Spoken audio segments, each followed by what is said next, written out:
अस्सलाम वालेकुम व्यूवर्स, मैं हूं आपका होस्ट शामिर। आप देख रहे हैं मेरा यूट्यूब चैनल शामिर 94। 23 मार्च 1940 करारदाद लाहौर पेश की गई, जो बाद में करारदाद पाकिस्तान के नाम से मशहूर हुई।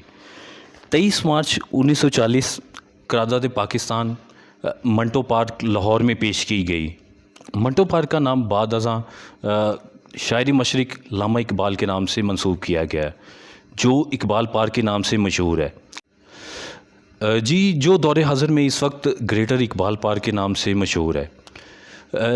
चंद दिन पहले एक लाहौर में मीनार पाकिस्तान के साए तले में एक अंदोनाक सानिया पेश आया, जिसने तमाम पाकिस्तानियों को शर्मिंदा किया, जिसको हमारे हमसाए मुल्क भारत ने बहुत ज़्यादा मीडिया पे हाईलाइट किया, जिससे तमाम पाकिस्तानियों के सर शर्म से झुक गए।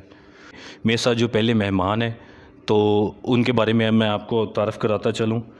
इसके बारे में मैं आपको बताता चलूँ, सहाफ़ती एतबार से वो एक अपनी अलग पहचान रखते हैं। तकरीबन 18 साल से वो सहाफ़ती ज़िम्मेदारियाँ बअहसन तरीक़ निभा रहे हैं। वर्ल्ड कॉलमिस्ट क्लब के प्रेसिडेंट भी हैं और सीनियर सहाफ़ी भी हैं। मेरी मुराद शाहिद नसीम चौधरी साहब। जी, मेरे दूसरे मेहमान जो पेशे के एतबार से ताजर हैं और अरसा दराज से तजारत के शोबा से मुंसलिक हैं।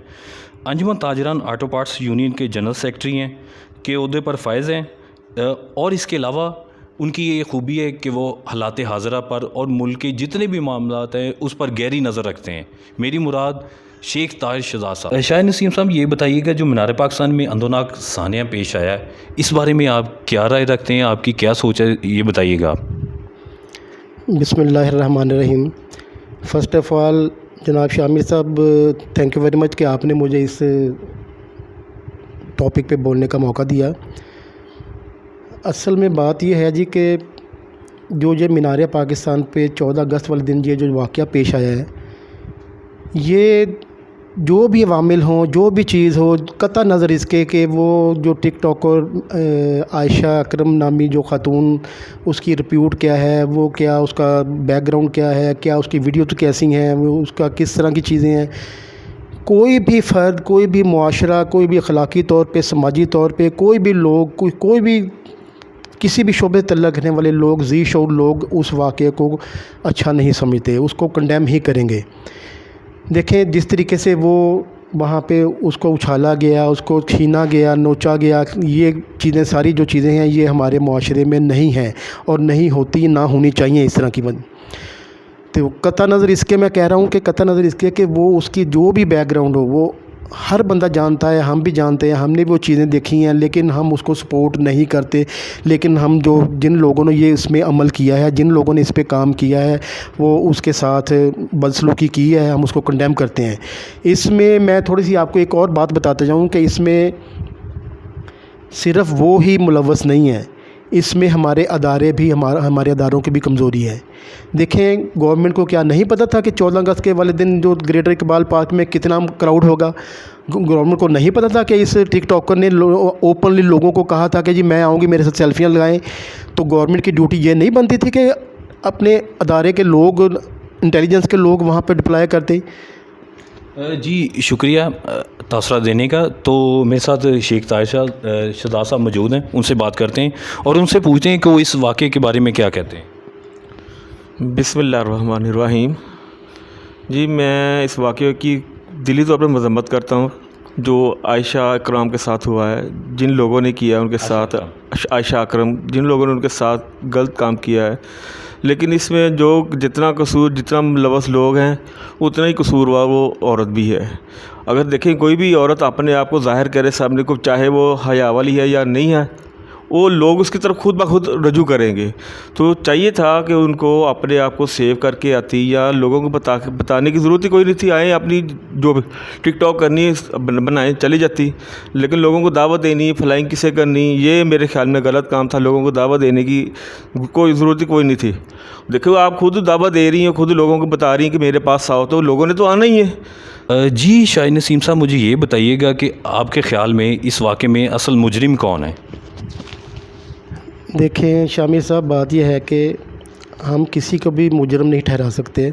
बात यह कि इसमें आप भी मुजरम हैं, मैं भी मुजरम हूँ, मुआशरा भी मुजरम है, अदारे भी मुजरम हैं। हर एंगल से, हर उसमें जो भी इन्वॉल्व है, जिसका भी स्टेक होल्डर हैं वो उसमें, वो सब मुजरम हैं। देखिए मेरे से मुराद ये है कि हमारी तरह के लोग जो वहाँ पे गए हैं वो मुजरम हैं, जिन्होंने जाके इस एक्ट में अमल किया है। अदारे इसलिए मुजरम हैं कि उन्होंने उस पर वहाँ पे कोई अमल दखल नहीं किया उनका। वो खातून इसलिए मुजरम है कि उसने ओपनली ये वायलेट किया है। ये हमारे मुआशरे में भी नहीं है, मुआशरे में होना भी नहीं चाहिए इस तरह की चीज़ें जो की हैं, तो ये वो भी मुजरम है। इसलिए हर किसी को अपनी हद में रहना चाहिए, अपने हदूद का ख्याल करना चाहिए। अदारों का मैं समझता हूँ कि सबसे ज़्यादा उनका ये रोल बनता था कि वो इस चीज़ को डिप्लॉय करते, वो अपने अदारों को मेंबर, पुलिस वालों को, इंटेलिजेंस के लोगों को, कि उनको पता कि यहाँ पे एक ग्रेटर इकबाल पार्क में 14 अगस्त हमारा एक तारीख़ी दिन है। लेकिन शाहिद साहब, मैं आपको बताता चलूँ कि आपके भी नॉलेज में है कि 3 दफ़ा जो है कॉल की गई, लेकिन उसके बावजूद भी इदारे नहीं पहुँचे मदद के लिए। तो इसमें आप समझते नहीं कि उनकी गफलत है, लागर्जी है? नहीं, ये मैं उसको गफलत नहीं समझता, क्योंकि उसमें देखिए उस वक्त ये होता है कि उस वक्त इतना रश वहाँ पे था, इतना चीज़ें थी, उनको पहुँचने में, आने में। कॉल करने का मतलब ये नहीं होता कि हमने एक बटन ऑन किया है तो बटन ऑन करके लाइट आ जाएगी। अगर आपने कॉल की है तो वहाँ पे जिस मुतलका जो पुलिस स्टेशन से बंदे ने आना है, जिन्होंने आना है, करना है, अव्वल तो ये बनता ही नहीं, पहले ही वहाँ पर लोग मौजूद होने चाहिए थे, पुलिस वाले। अभी आप शाहिद नसीम साहब की बातें सुन रहे थे, जो सीनियर जर्नलिस्ट हैं, तो वो अपनी ओपिनियन से आपको आगाह कर रहे थे। नाज़रीन, मैं आपको यहाँ पे कुछ वीडियोस, कुछ तस्वीर दिखाना चाहूँगा, उसके बाद फिर मैं आपसे बात करूँगा और अपने दोस्तों से जो इस वक्त मेरे पास मौजूद हैं, इस प्रोग्राम की ज़ीनत है, तो फिर उनसे बात करता हूँ। पहले आप वीडियोस देखें। बाबा जी सियालकोट। रईस साहब, ये आपके लिए बाबा जी सियालकोट। बाबा जी सियालकोट। बाबा जी सियालकोट। बाबा जी सियाल फुल टाइम बाबा जी सियालकोट। बाबा जी फुल टाइम लारी अड्डा।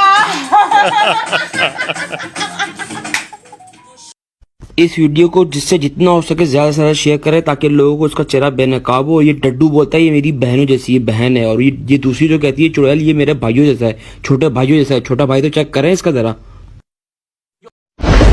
सांसों में बड़ी बेकरारी, आंखों में गैरत जरा।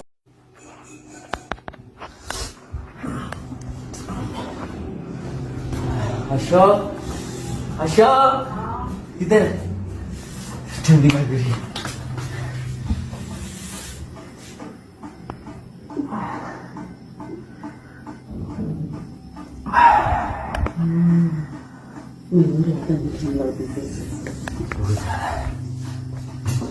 चाय बन के?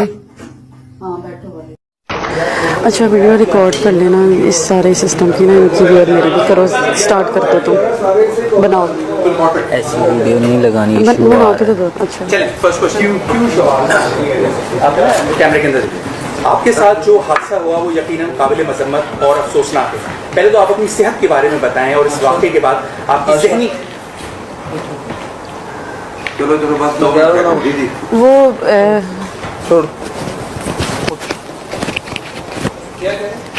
रहे हैं 2 क्वेश्चन करना चले ना, मैं अच्छा, हॉस्पिटल में। अच्छा, ये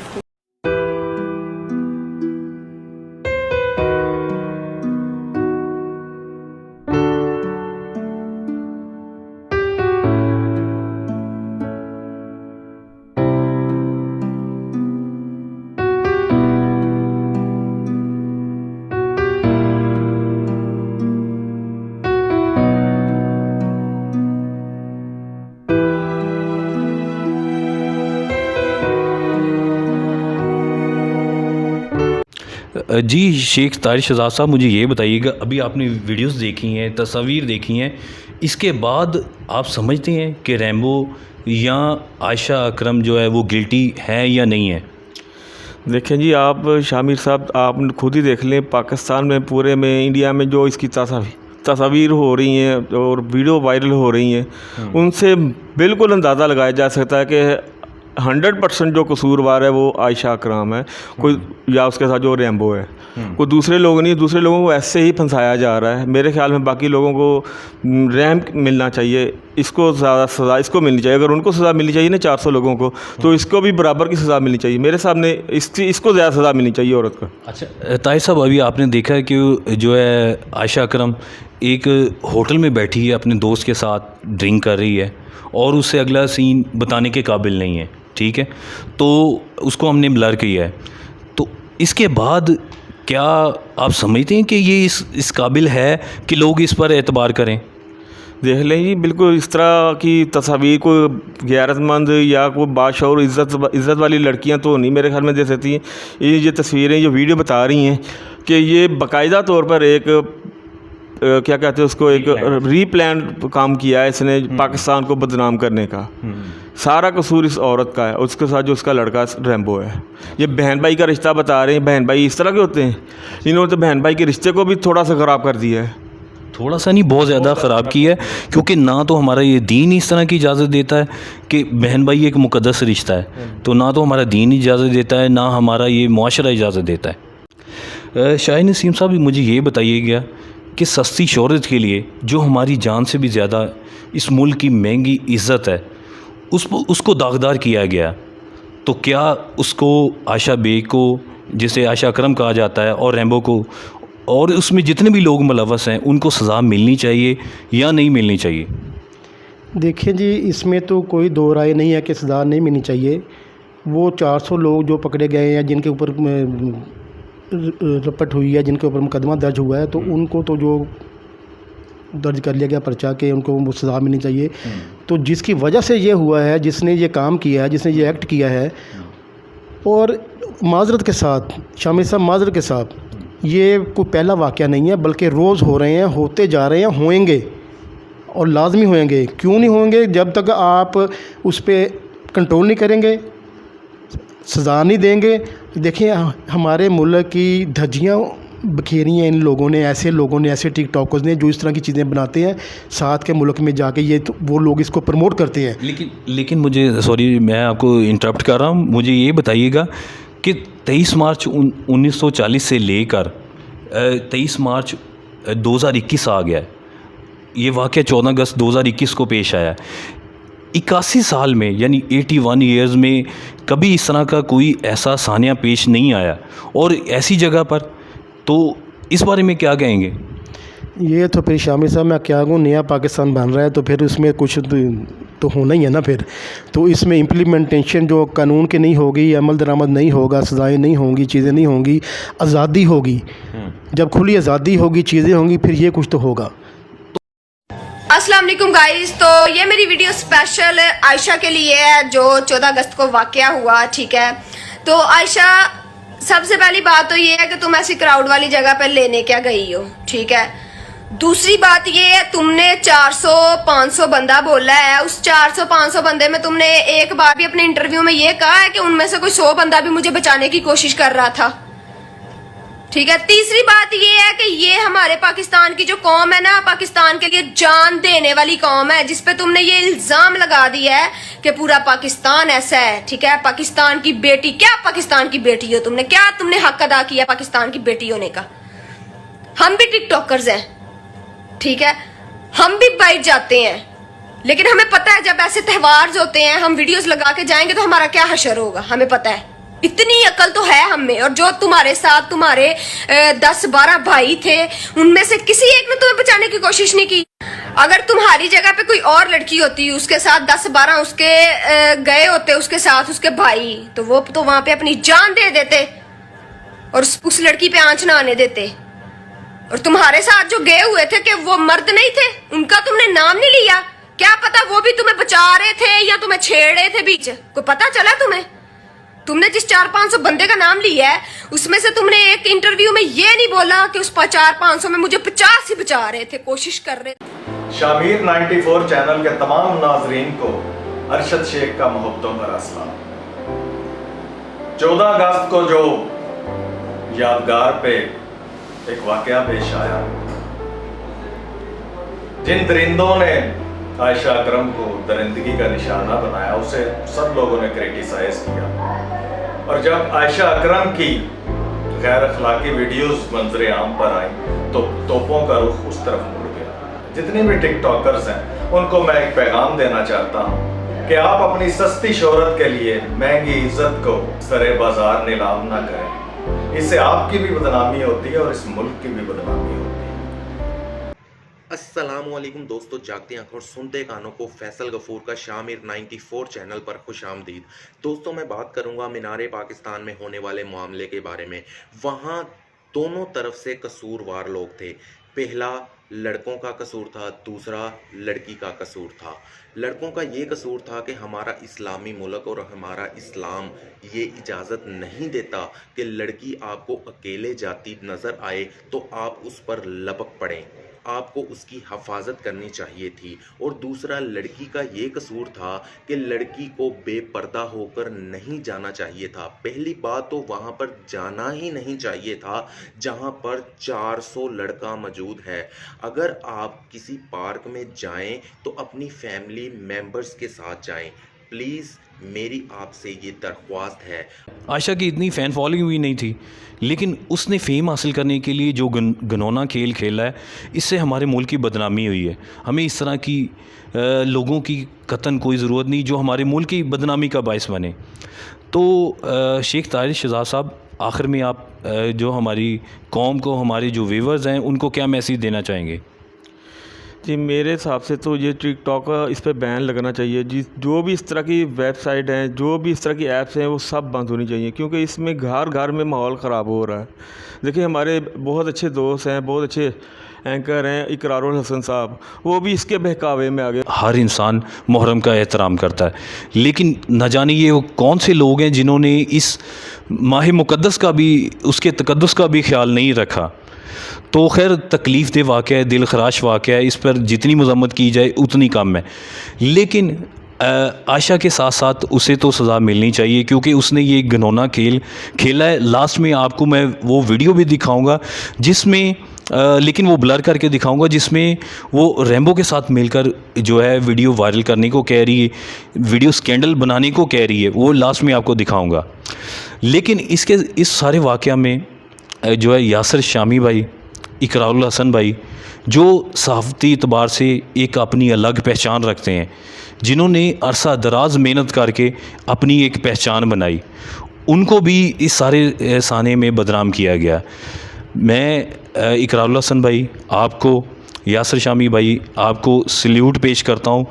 आप सहाफ़ती एतबार से जिस मुकाम पर आप फायज़ हैं, ये लोग आपको नहीं समझ सकते। जो लोग इकरारुल हसन भाई को और यासिर शामी को बुरा भला कह रहे हैं, मैं इस बात की मज़म्मत करता हूँ, और इकरार भाई के साथ और यासिर शामी भाई मैं आपके साथ हूँ। जी शाहिद नसीम साहब, आप सहाफ़ी हैं, आपकी आवाज़ लोगों तक पहुँचती है, आपके जो कॉलम है लोगों तक पहुँचते हैं, आपकी आवाज़ पहुँचती है, आपकी लिखाई, आप जो लिखते हैं लोगों के दिलों में घर करता है। तो मुझे ये बताइएगा कि आप इस सारे साने के बाद आप कौन को क्या मैसेज देना चाहेंगे? जी शामिर साहब, मैं ये मैसेज देना चाहूँगा। मेरा मैसेज सिर्फ अदारों के नाम है, मेरा मैसेज सिर्फ गवर्नमेंट ऑफ पंजाब के नाम है, गवर्नमेंट ऑफ पाकिस्तान के नाम है। मेरा मैसेज ये है कि ऐसे लोग जो मुल्क की बदनामी का बायस बने, वो किसी भी रायत के मुस्तहिक नहीं है। ऐसे लोगों के लिए जो ऐसी वीडियोस बनाते हैं, ऐसी चीज़ें करते हैं जिनके लिए हमारे मुल्क में शर्मिंदगी हो, बदनामी हो, बाहर के ममालिक में हमारी बदनामी हो, गवर्नमेंट को एक कानून पास करना चाहिए कि ऐसे लोगों के लिए सख्त से सख्त सज़ाएँ तो होता है कि ये सज़ा दे दी है, लेकिन जब तक असम्बली पास नहीं करती तो वो उसको सज़ा हम नहीं दे सकते। इसलिए गवर्नमेंट को चाहिए कि पहले तो उसके ऊपर पूरी नज़र रखें, ऐसे लोगों पर, जो भी ऐसे लोग हैं जो अपने मुल्क के लिए शर्मिंदगी का बायस बन रहे हैं, उनके ऊपर नज़र रखें। और दूसरा, ऐसे लोगों को किसी किस्म की रूत रायत नहीं होनी चाहिए। मसला ये है कि ये बंदी पता नहीं कौन है, दिस आयशा बेग, तुम जान के ना अपना स्कैंडल लेकर होना चाह रही, पर तुम्हें फेम मिले बाद में, फेम मिले बाद में तुम स्कैंडल करोगे? किसी फेमस पर्सनालिटी का? तुम मेरा फेस ब्लर कर दोगी और तुम अपने वो फेस होगी और तो ब्रेकिंग न्यूज आएगी। यार क्या हो गया मुझे, कैसे कैसे काम नजर आती है।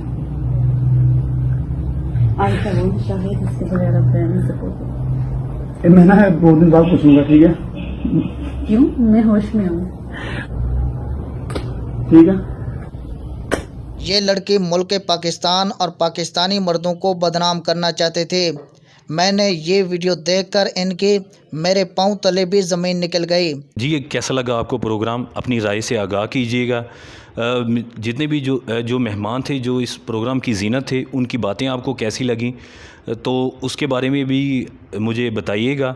मेरे चैनल को सब्सक्राइब कीजिएगा, कमेंट कीजिएगा और वीडियो को ज़्यादा से ज़्यादा शेयर कीजिएगा। अगले प्रोग्राम तक के लिए शामिर को इजाज़त दीजिएगा। अल्लाह हाफ़िज़।